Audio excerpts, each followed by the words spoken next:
a mente mente. Ninguém pode trair você que está me assistindo, te ferir ou te asfixiar mais do que a sua própria mente. Você pode ter inimigos, você pode ter desafetos, você pode ter pessoas injustas, mas a tua mente será o fenômeno mais injusto se você não aprender a geri-la. E como gerir a mente humana em meio ao caos, ao preconceito, à doença mental, às doenças depressivas, como gerir a mente humana em meio à intoxicação digital, que está atingindo 80%, 90% das pessoas hoje que têm um smartphone.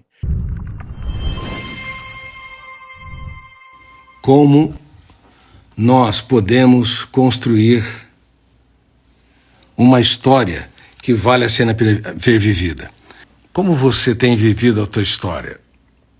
Eu quero fazer uma pergunta. Como anda a sua saúde emocional? Se a sociedade te abandona, a solidão é suportável. Mas se você mesmo se abandona, ela é intolerável. E eu quero perguntar para quem está nos assistindo, quantas pessoas vocês conhecem que se autoabandonaram? Quando você vê alguém que reclama demais, ela se autoabandonou. Toda pessoa insatisfeita, que exige demais a atenção dos outros, se abandonou. Quem tem ciúmes excessivos se abandonou. A definição mais profunda de ciúmes é saudade de mim. Eu exijo do outro, a outra, a atenção que não dou para mim.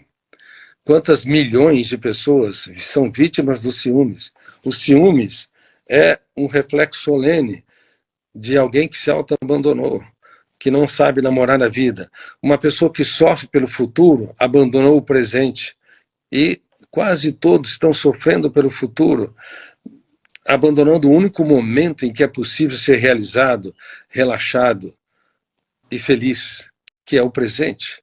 Uma pessoa que rumina mágoas, perdas e frustrações, que não perdoa pessoas que a machucaram, também se abandonou. Sim, você pode ter vivido injustiças, traições, críticas cruéis, mas se você não perdoa, você se abandonou, porque a melhor maneira de se vingar de um inimigo é perdoar, porque quando você perdoa, você reedita, reescreve a maneira como ele está arquivado na sua mente e, consequentemente, ele deixa de te perturbar o sono, de perturbar o seu apetite, a sua tranquilidade. Então, quem não consegue perdoar também se abandonou. Retroalimenta os seus inimigos no teatro da sua mente. Quem rumina o seu passado, consequentemente, tem que perceber se auto-abandonou. Quem cobra demais de si também se auto-abandonou. Cobra demais de si é um carrasco de si mesmo. Vai registrando cada vez mais janelas killers ou traumáticas no córtex cerebral que expande a necessidade, ou aumenta os níveis de exigência para ser relaxado, realizado e feliz. É por isso que, certa vez, eu fiz uma entrevista na Forbes americana, eu falei do abandono, do autoabandono dos bilionários. Há muitos bilionários que são miseráveis morando em palácios. Eles trabalham, são escravos do futuro, eles vivem para ganhar, vivem para conquistar, para empreender, para abrir o leque da sua mente, para inovar, mas não tem um caso de amor com a sua saúde mental, cobram tanto de si que são seus piores algozes. Aí criam cárceres mentais, porque a vida pode ser um milagre imperdível ou uma fonte de estresse dramática, uma fonte de estresse inenarrável. Infelizmente, as pessoas não têm vivido a vida como um espetáculo único e imperdível, mas têm vivido ela como uma fonte de ansiedade, de angústia, de sofrimento pelo futuro, reclamando demais, cobrando demais dos outros, cobrando demais de si, tendo ciúmes excessivamente, ou se preocupando demais com o número de likes, porque a vida real é você namorar a vida, é fazer das pequenas coisas um espetáculo aos olhos. Nós temos que aprender a fazer da vida um espetáculo imperdível. Caso contrário, possamos ter qualquer tipo de sucesso fora, mas teremos insucesso interior. Teremos o pior dos insucessos, o insucesso em ser feliz.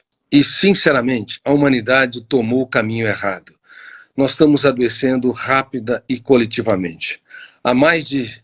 Há cerca de 25 anos, eu falo sobre isso de maneira intensa. Há 25 anos eu tenho abordado de maneira intensa, desde quando eu lancei livros como O Futuro da Humanidade, ou O Mestre dos Mestres, ou Inteligência Multifocal, que a humanidade estaria vivendo seus piores dias em relação à saúde emocional.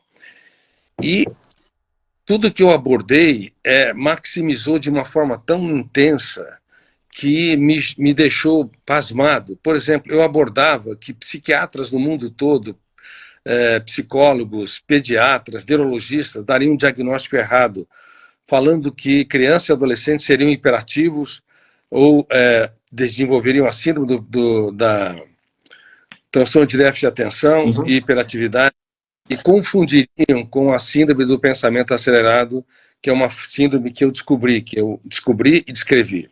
Uma criança de 7 anos de idade tem mais informações que o imperador romano tinha no auge de Roma.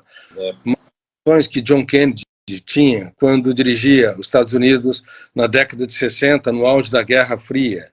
Nós estamos vivendo uma outra Guerra Fria, mas naquela época quase estourou uma terceira guerra mundial, quando a Rússia ia colocar mísseis nucleares ali em Cuba. Então foi uma situação gravíssima. Mas imagine, vocês que estão me ouvindo, uma criança de 7 anos de idade ter mais informações que grandes líderes do passado. Não é suportável.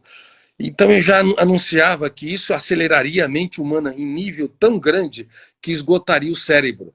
As pessoas, sem fazer exercício físico, elas poderiam acordar cansada, sofrer pelo futuro, ter uma mente agitada, inquieta, mendigar o pão da alegria e abaixar o limiar para suportar frustrações. Ou seja, pequenos problemas teriam um impacto muito grande.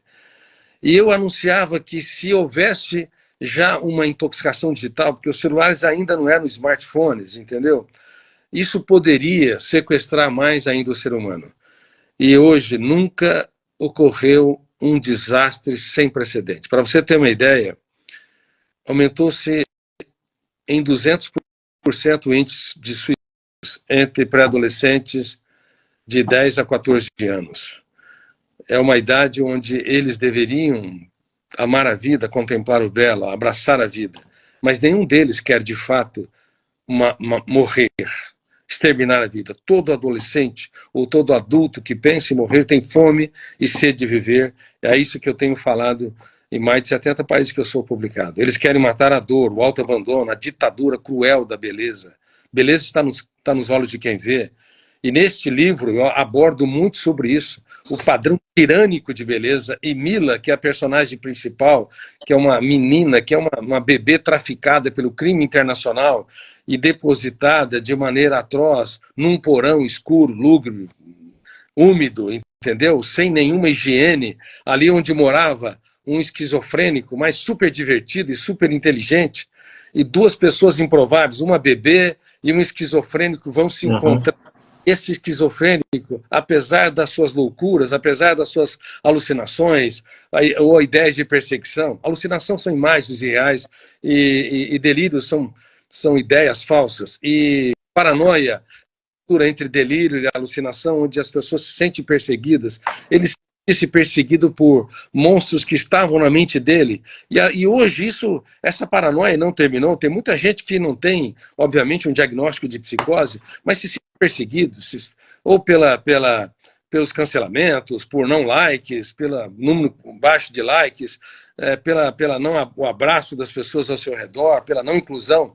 Bom, o ser humano, ele não apenas tem fantasmas reais, ou seja, pessoas que machucam, ferem, excluem, mas ele é um construtor de fantasmas mentais. A mente mente. Eu quis dizer nesta ficção, Me Chamo Milagre, que a mente mente. Ninguém pode trair você que está me assistindo, te ferir ou te asfixiar mais do que sua própria mente. Você pode ter inimigos, você pode ter desafetos, você pode ter pessoas injustas, mas a tua mente será o fenômeno mais injusto se você não aprender a geri-la. E no livro Me Chamo Milagre, ele traz essa tônica, como gerir a mente humana em meio ao caos, ao preconceito, à doença mental, às doenças depressivas, como gerir a mente humana em meio à intoxicação digital, que está atingindo 80%, 90% das pessoas hoje que têm um smartphone.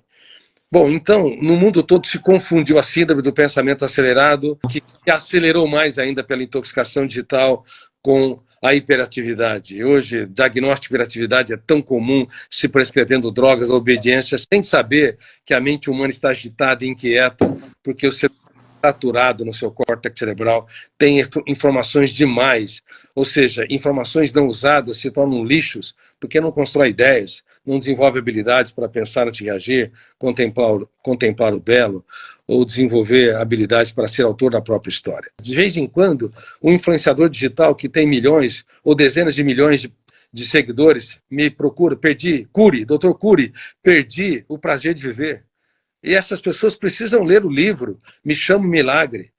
Eu raramente fiz uma recomendação tão contundente, mas o livro Me Chamo Milagre, de fato, ele vai abordar esses temas para que nós não nos abandonemos. E Gladiador, esse jovem que desenvolveu esquizofrenia e que antes da esquizofrenia conviveu num orfanato, sofreu todos os tipos de bullying e era alguém que lia livros sem parar na escola e todo mundo zombava dele porque ele era tímido, mas tinha um nível de cultura surpreendente.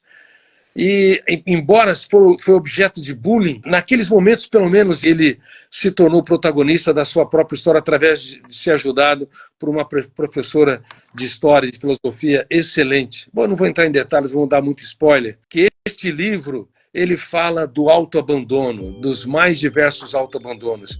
E muito provavelmente, algumas pessoas que estão, algumas não, talvez a maioria das pessoas, de acordo com as estatísticas, que estão nos vendo e ouvindo agora, sim, se autoabandonam, precisam de aprender as ferramentas de gestão da emoção que eu abordo no livro Me Chamo Milagre. Porque a vida pode ser um milagre imperdível ou uma fonte de estresse dramática, uma fonte de estresse inenarrável. Infelizmente, as pessoas não têm vivido a vida como espetáculo único e imperdível, mas têm vivido ela como uma fonte de ansiedade, de angústia, de sofrimento pelo futuro, reclamando demais, cobrando demais dos outros, cobrando demais de si, tendo ciúmes excessivamente, ou se preocupando demais com o número de likes. Claro, esses influenciadores digitais vendendo uma felicidade artificial e um sucesso irreal, acabam adoecendo, porque a vida real é você namorar a vida, é fazer das pequenas coisas um espetáculo aos olhos. Isso é Me Chamo Milagre, isso é a tese do livro. Nós temos que aprender a fazer da vida um espetáculo imperdível. Caso contrário, possamos ter qualquer tipo de sucesso fora, mas teremos insucesso interior.